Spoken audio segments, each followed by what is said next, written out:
Hello friends, welcome back to my channel. Today I'll be sharing with you my 2025 flip through. As always, I start the journal with a cover page that I feel matches the theme of the notebook that I'm using. You'll see in the first half of the year especially that a lot of my task lists and brain dumps as well as my monthly, weekly tasks and such are not all filled out. And that's because my daughter was born this year, and I've really been trying to find out how to balance all that comes with motherhood with everything else in life, including bullet journaling. So although a lot of these goals and future log and so forth are rather empty, I still appreciated that I stuck to bullet journaling and had it available. Because when I had the chance to, I still felt like bullet journaling was really helpful to declutter my brain and keep me organized and help with my mental health. For January, I just did a simple pen sketch and did pretty minimalistic remaining spreads for the rest of the month. Just some ink doodles for the calendar and an area for sticky notes, and then some trackers and very simple weeklies.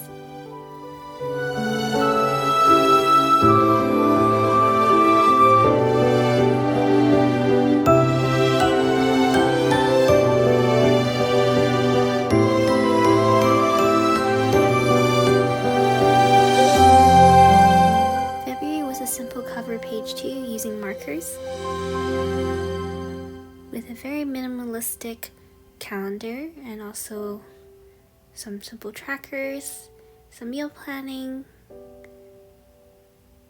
and empty pages that I didn't end up using, and then an Alistair method task list.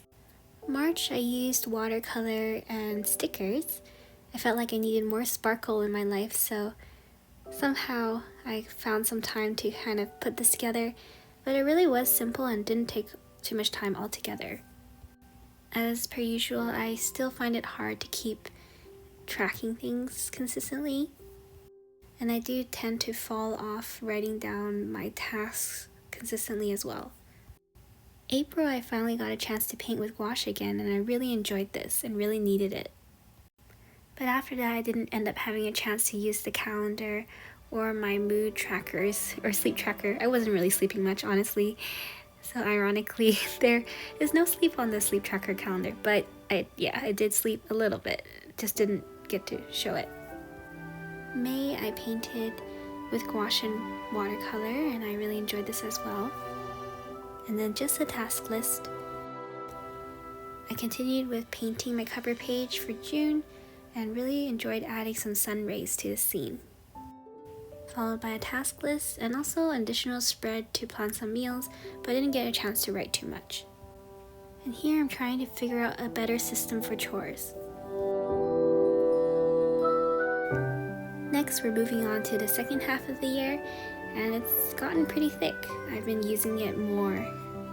Starting off with a cover page that really embraces the fantasy and magic theme in the forest, a simple colorful future log, and I use my dot pens to categorize it.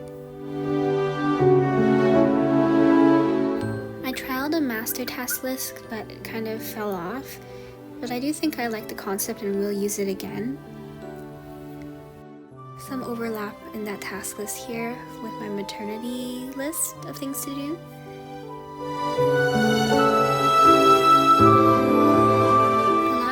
The year had a lot of focus on baby food and exposure to allergens, as my baby started solids around 5.5 months.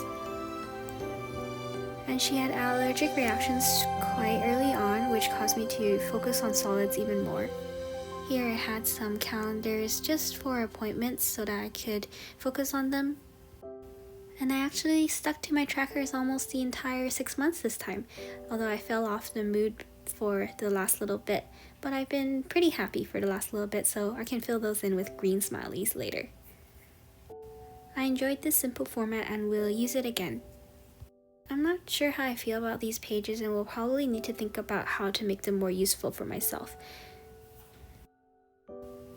This painting was very rushed because I forgot that I didn't set up July, but I actually really like how it turned out, especially the reflection of the clouds.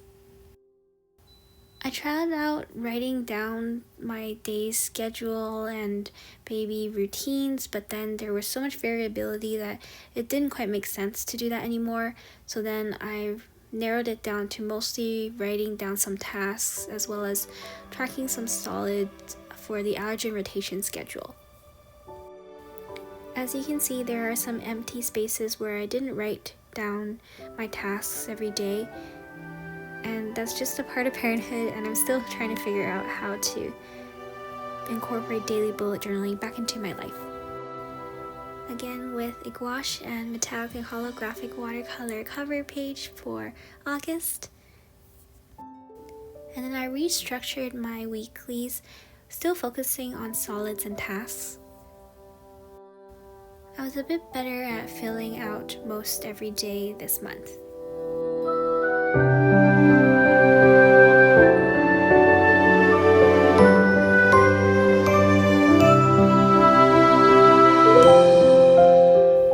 September was one of my favorite paintings this year.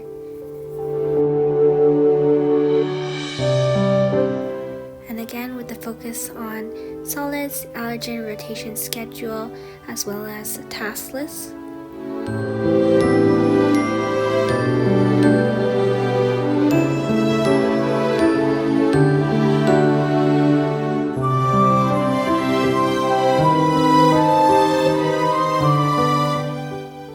I finally got to do a Dutch door again, and I really enjoyed painting this and making this. I don't know when or if I'll ever get tired of painting magical books.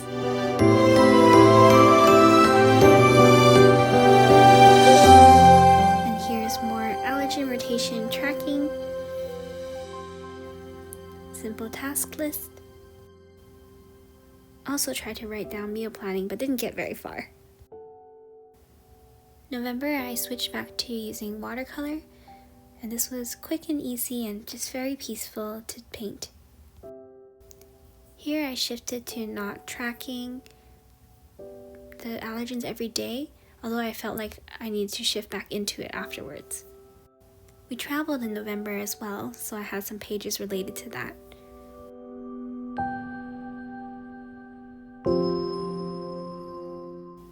Task list that is empty towards the end due to travel days.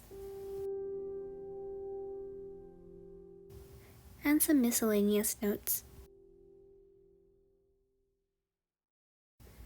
December, I remember really enjoying setting up because I felt very nostalgic as I worked on it and painted the snowy scene. It made me remember how I felt every time I see snowy nights. Didn't get to write too many tasks because we got quite sick for many weeks. And then rather messy, bare bones allergen tracking. Thanks so much for watching. Please like, comment, and subscribe. See you soon.